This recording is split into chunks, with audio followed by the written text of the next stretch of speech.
నిన్న సాయంత్రం SMS2లో పెను ప్రమాదం సంభవించింది. ఇందులో తక్షణం అదే స్పాట్లోనే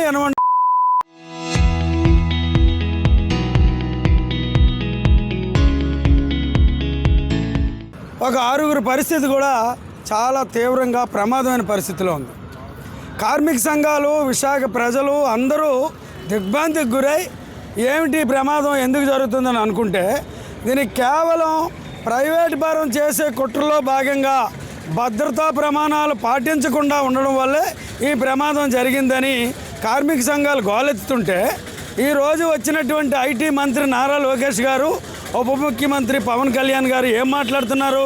కార్మిక సంఘాలకు ఏం పని లేదు, వీళ్ళు ఇలాగే లేనిపోయిన ఆరోపణలు చేస్తున్నారని చెప్పడం మీ హోదాని దిగజార్చుకున్నట్టు మీరు చేస్తున్న మాటలు ఇది కరెక్ట్ కాదు. కార్మిక సంఘాలు ఎందుకు చెప్తున్నాయి? అస్తమానం ప్రమాదాలు జరిగినప్పుడు కార్మికులు పోతున్నారు. ముఖ్యమంత్రి గారి తాలూకా చుట్టాలో లేకపోతే నారా లోకేష్ గారి చుట్టాలో పోవడం లేదు. శ్రమ చేసినటువంటి కార్మికులు పోతున్నారు కాబట్టి ఆవేదన చెందుతున్నారు. మీరు ఎంతసేపు రాజకీయం చేస్తారు? అసలు ప్రమాదాలు జరగకుండా నివారణ చర్యలు చేయటం లేదు. ఏదైనా ప్రమాదం జరిగినప్పుడు భద్రతా ప్రమాణాలు పాటిస్తాం, అవన్నీ చేస్తామని గొప్పలు చెప్తున్నారు. అంతేగాని ఎందుకు ప్రమాదాలు రాకుండా చూడలేమో ఆలోచన చేయటం లేదు.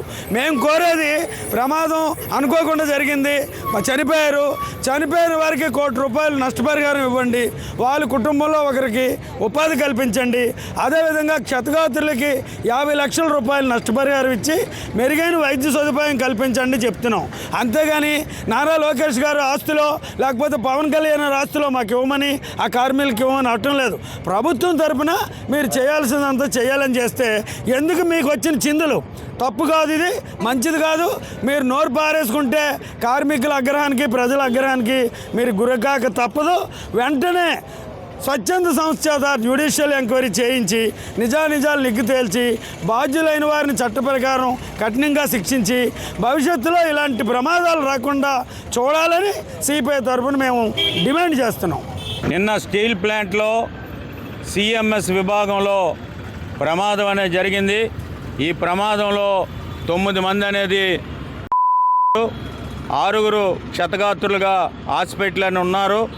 మరి స్టీల్ ప్లాంట్లో ఏదైతే ప్రమాణాలు ఏవైతే ఉన్నాయో ఇవి సంవత్సరానికి ఒకసారి, అంటే ప్రైవేటు వాడికి ఎప్పుడైతే ఇచ్చేద్దామనే ఆలోచన అనేది ప్రభుత్వం ఎప్పుడైతే ఆలోచనతో ముందుకు పోతుందో అప్పటి నుంచి సంవత్సరానికి ఒకసారి ఏదో ఒక ప్రమాదం జరుగుతూనే ఉంది. గత 2013లో అయితే చాలా పెద్ద ప్రమాదం జరిగింది. ఆ ప్రమాదంలో 17 మంది దాకా కూడా స్టీల్ ప్లాంట్ కార్మికులు అనేది చనిపోయారు. ఈరోజు స్టీల్ ప్లాంట్ కార్మికులు చనిపోయడానికి నిన్న మరి అక్కడ జరిగిన మధ్యాహ్నం నుంచి ఈరోజు మృతదేహాల దాకా కూడా సిపిఐగా వాళ్ళకి సంఘీభావం అనేది తెలుపుతున్నా కుటుంబాలకి నివాళులు అనేది ఈరోజు అర్పించడం జరుగుతుంది. ప్రధానంగా రాష్ట్ర కేంద్ర ప్రభుత్వం 2 ప్రభుత్వాలు కూడా చనిపోయిన ఎవరైతే మరి 7 మృతదేహాలు ఉన్నాయో మృతదేహాలకి ₹1 కోటి అనేది నష్టపరిహారం ఇవ్వాలని, క్షతగాత్రులకి 50 లక్షలు నష్టపరిహారం ఇచ్చి వాళ్ళ తాలూకు కుటుంబంలో ఒకరికి ఉద్యోగం ఇచ్చి వాళ్ళ పిల్లలకి శాశ్వతంగా చదువుకునే దాకా కూడా విద్యా వైద్యం అనేది ఉచితంగా అందించాలనేది సిపిఐగా డిమాండ్ చేస్తున్నాం.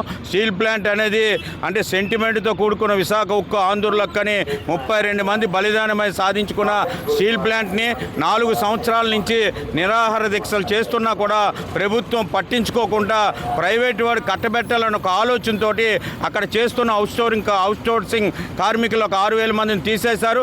పర్మనెంట్ కార్మికుల్ని VR పేరు మీద ఇంటికి పంపిస్తున్నారు. ఇలా పంపించడం వల్లే అక్కడ నైపుణ్యం లేని జార్ఖండ్ నుంచి, ఒరిస్సా నుంచి, ఇతర ప్రాంతాల నుంచి వర్కర్లను అక్కడ వేసుకొని వాళ్ళకి, ఎందుకంటే దాని మీద ఎక్కువ నైపుణ్యం లేకపోవడం వల్ల ఈ ప్రమాదాలు అనేవి జరుగుతున్నాయి. రెండోది అది ఏదైతే మరి ఆ జరిగిన సంఘటన ఏదైతే ఉందో ఆ సంఘటనకు సంబంధించి అక్కడ 150 టన్నుల ద్రవాన్ని మరి పొక్లేను కింద తీసుకెళ్తుంటే ఆ ద్రవం తాలూకు బకెట్ అనేది బరస్ట్ అయ్యి అక్కడున్న కార్మికుల మీద పడి చాలామంది అక్కడికక్కడే మరి 8 మంది చనిపోయారు. నిన్న హాస్పిటల్లో కూడా అర్ధరాత్రి ఒక ఆయన చనిపోవడం అనేది జరిగింది. మరి ప్రభుత్వం అనేది భద్రతా పరిమాణాలు ఏవైతే ఉన్నాయో అవి అందుబాటులో ఉంచకాకుండా నాసి రకం తాలూకా ఏవైతే ఉన్నాయో ఆ వాటితోటి ఇప్పుడు దాకా కూడా స్టీల్ ప్లాంట్ నడుపుతున్నారు. ఇంత ఉత్పత్తి జరిగే స్టీల్ ప్లాంట్ని మరి ప్రైవేట్ వారికి కట్టబెట్టిన కుట్రలో భాగమే ఈ ప్రభుత్వం ఈ హత్యలు చేసిందని, ఈ హత్యలు జరిగిన దానికి సంబంధించి అక్కడ ఉన్న మేనేజ్మెంట్ కానీ సిఎండి మీద జ్యుడిషియల్ ఎంక్వైరీ చేసి వాళ్ళ మీద చట్ట ప్రకారంగా చర్యలు తీసుకోవాలని, బాధిత కుటుంబాలకు న్యాయం చేయాలని సిపిఐగా డిమాండ్ చేస్తున్నాం.